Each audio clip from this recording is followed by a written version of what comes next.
Hi there, guys. My name's Michael. And my name's Tim. And you're watching TMI. That's the Tim and Michael Information Show. We're going to try and see if this is, I don't know, this might be a shorter show. Nothing wrong with that. We don't know. We got our first question in, and this comes from our friend and listener, PY. And he was talking about references. But then he also started talking about something else, about how does it need to stay this way, does it need to not? And so I think that's going to lead us into this topic of conversation. I took a sketching class where we were talking about stretching of shapes. We had to do a station wagon, and basically it was a 70s station wagon, so it wasn't like a nice 50s one where they had some really cool lines on it, or even later when they started, it was really boxy. The 70s family station wagon, and we started talking about stretching shapes. Now, what we're trying to get at is you can use your reference, and it can look like something, but it doesn't have to be quite as exact. I mean, you can look at how top-heavy that cabin is, and how small these wheels are, and how they stretch shapes. And when you look at people like Carter Goodrich, he's amazing. He does that whole stretching of shapes things. You look at Despicable Me, you look at Gru, and how these legs are so tiny. That's what we're talking about when we mean stretching shape. I think it is important to have reference, but it's also important to know that you can go in your own direction.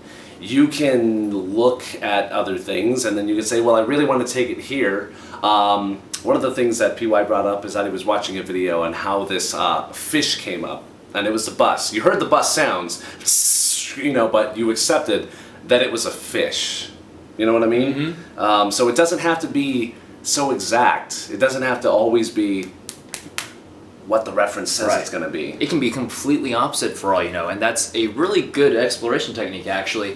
What if this was fat instead of thin? What if this was short instead of tall? What if this was blue instead of green?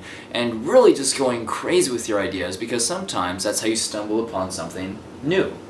I think the word for that is epiphany. It's a beautiful word. Ding! So again, reference is important, but don't be afraid to just kind of explore something that's never been done. And again, I think it's always important to go back to, does it feel right for you? True. Show your friends. Does it look right to your friends? That's another thing too. Always have, I think, a partner or somebody who's ready to work with you. And interesting segue, have friends who do what you do, this guy over here, and then also have friends who don't necessarily do the exact same thing, but, will be good with their opinions. Get feedback from both of them. Again, you're creating, especially if you're in, the commercial art field, you're creating art for a mass market. So this isn't necessarily other artists consuming your work, it's the general public. Walt Disney actually worked like this. He said, I don't create movies for critics. I create movies for the movie-going populace, the people, because those are the people going to see my movies for the most part. And if they like it, then it's a success. So if your friends like your work, if they think it's great, then you've probably done a good job. But why do we need to have, artist friends too to look at this? And again, it's funny because Tim is a great friend, and him and I met in an illustration, and so I mean,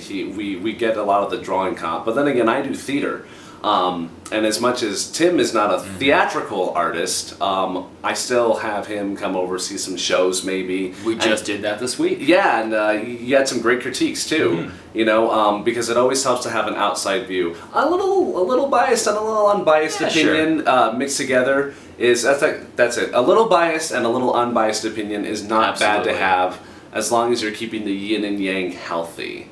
Balance. That's Aristotelian. And I feel like I'm going to meditate now. Well, should we keep going? I think that's maybe it for now. Might see you next episode on whatever we talk about. Absolutely. And thank you for always watching and tuning in, because these are just free flow thoughts, and we kind of just talk. And you'll also notice it's one take.